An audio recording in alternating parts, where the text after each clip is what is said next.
सुप्रभात बच्चों, कैसे हैं आप सब बच्चों। आज आपकी जो वर्कशीट है वो है पुनरावृत्ति कार्यपत्रिका यानी कि रिविजन शीट। तो बच्चों चलिए आज की वर्कशीट समझते हैं।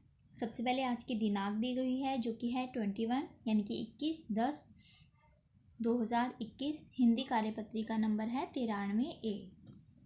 रिमझिम की बुक की हम कविता की पुनरावृत्ति करेंगे जो पिछले 2 आपने हफ्तों में देखा होगा आ रही है। सर्दी आई क्लास 3 अपना सेक्शन लिखेंगे, अपना नाम और अपनी टीचर का नाम भी लिखेंगे।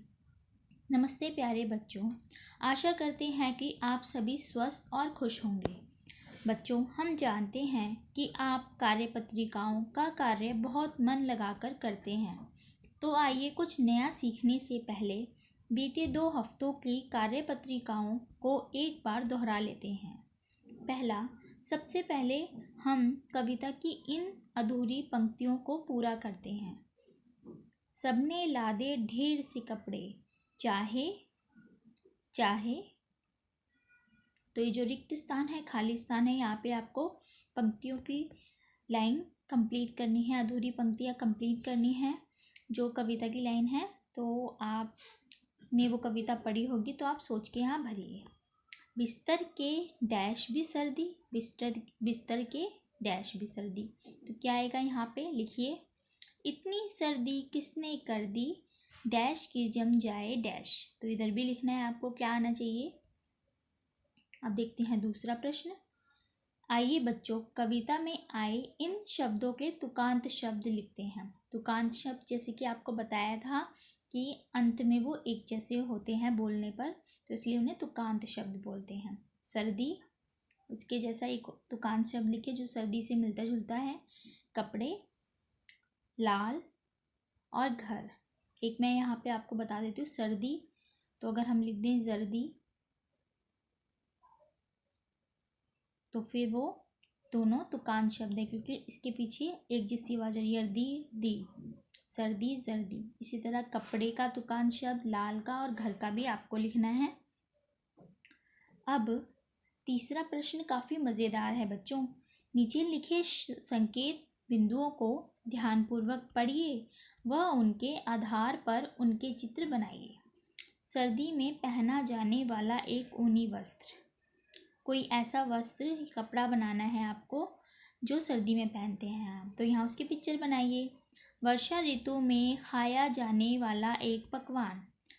वर्षा ऋतु यानी कि बारिश के मौसम में हम बहुत से पकवान खाते हैं जो सिर्फ बारिश के मौसम में खाने का मन करता है, तो उनमें से कोई एक चीज़ यहाँ बनाइए।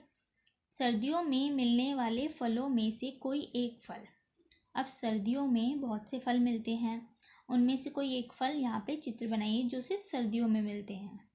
गर्मी के मौसम में खाई जाने वाली ठंडी चीज़ का एक चित्र।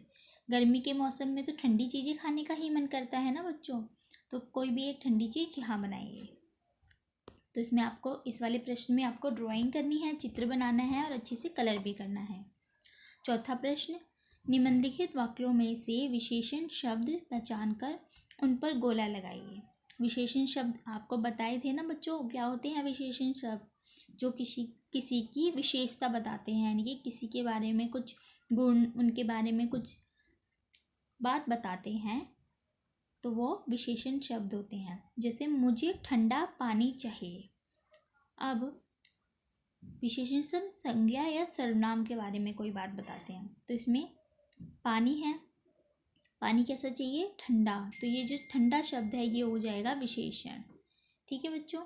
इसी तरह आज भयंकर सर्दी है, तो सबसे पहले इसमें सर्वनाम शब्द ढूंढा, वो ये है सर्दी। अब सर्दी के बारे में क्या बता रहा है कि वो भयंकर है, तो ये हो जाएगा विशेषण शब्द। तो इसी तरह काला बैग कहाँ है, इसमें आप सोचिए विशेषण क्या होगा, बबीता तेज दौड़ती है, इसमें से देखिए विशेषण होगा क्या। पांचवा प्रश्न, नीचे लिखे वाक्यों में से निरर्थक शब्द छांटिए और सामने दी गई खाली जगह में लिखिए। निरर्थक शब्द जो जिनका कोई अर्थ नहीं होता, वो कुछ शब्दों के साथ लगते हैं, जैसे क, आलतू फालतू बात मत किया करो।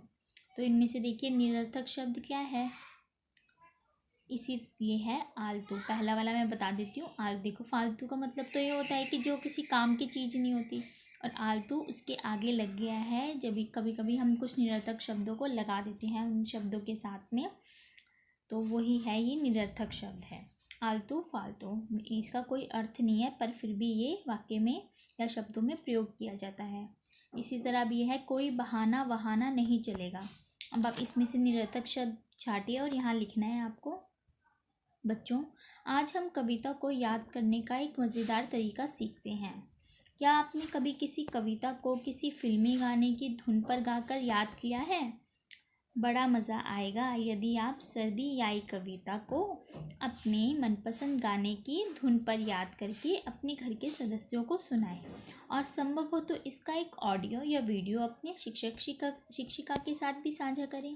बच्चों, जो सर्दी आई कविता है उसको आपको पढ़ते हुए कैसे पढ़ना है? उसको आपको गाने की धुन में पढ़ना है, किसी भी जो आपको गाना पसंद हो, जैसे सर्दी आई ऐसे धुन में आप किसी भी फिल्मी गाना जो आपको पसंद हो उसमें आप पढ़ते हुए अपनी ऑडियो या वीडियो मुझे भेजिए, ठीक है।